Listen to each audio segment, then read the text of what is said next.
all you're gonna need is a 10-ounce bag of chocolate chips and a cup of peanut butter.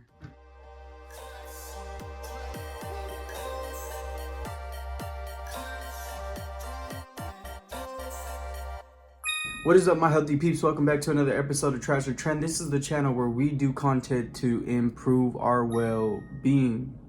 So that you hit that subscribe button. Guys, it's like 1 in the morning. I don't even know what I'm doing up and recording. And I'm here to share a recipe that I like. We try to stay healthy on this channel. You know, life's a balance, so we gotta have a little yin, have a little yang. So have a little health and have a little sweet tooth. So today I want to give you my favorite 2-ingredient fudge recipe. It's definitely more healthier than fudge. I would even compare it to like a Reese's, because the 2 ingredients we're using are literally dark chocolate, not milk, dark chocolate, 70% cocoa, and peanut butter. Literally the only 2 ingredients. So I'm here in my room. I have the ingredients ready for us in the kitchen, and yeah. Alrighty guys, so basically all you're gonna need is a 10-ounce bag of chocolate chips and a cup of peanut butter, literally. So what I do is I let this microwave for 30 seconds, and then we'll add the peanut butter in.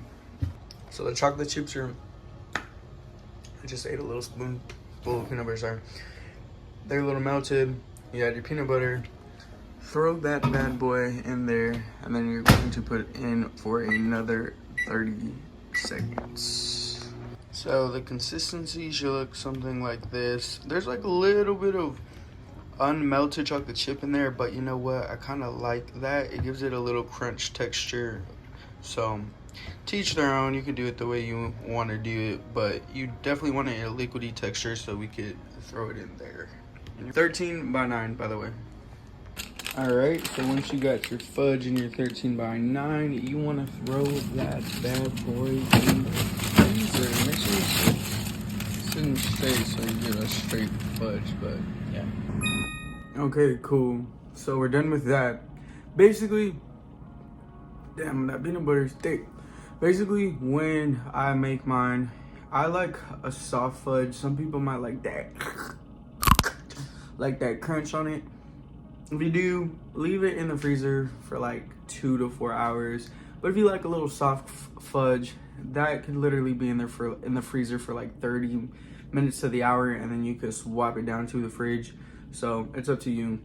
And again, it is not the healthiest, but it is healthier than regular fudge or even Reese's, because I could compare this to Reese's.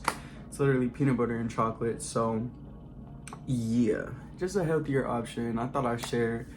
If you try it, let me know how it goes. You might like it. Some people are like amazed by it and they're like think it's so good, and some people are like, I'm pass. So let me know what you guys think. I thought I'd share, help somebody out with the sweet tooth that might be trying to eat healthier. So yeah, but anyways, I'm literally blabbering. I'll catch you guys on the next episode. I'm going to bed. It's literally 1 o'clock in the morning and I'm making fudge. So yeah, laters.